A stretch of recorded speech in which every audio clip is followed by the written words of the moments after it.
Welcome to Luca is a Billionaire, where the only thing I invest in is your answers. In this video, I will explain how to make delicious Kiri Toffee with cow milk.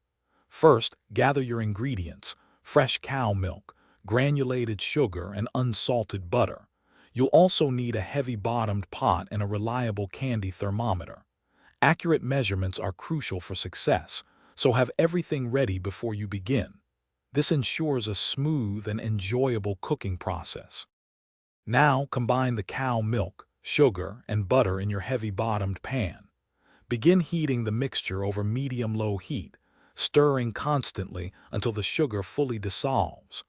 Once dissolved, increase the heat slightly to bring the mixture to a gentle boil.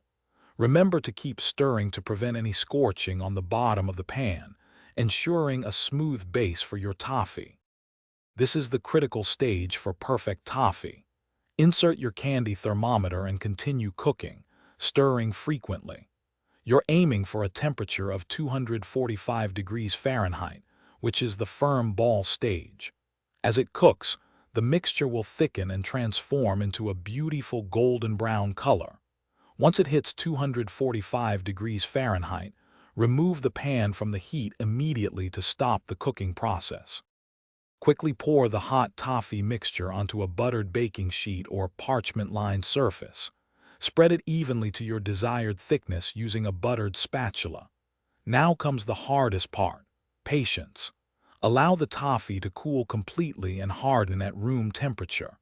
Once firm, you can easily break it into irregular pieces or cut it into neat squares. Enjoy your homemade Kiri Toffee. Thanks for watching and please subscribe. It's the best investment you'll ever make.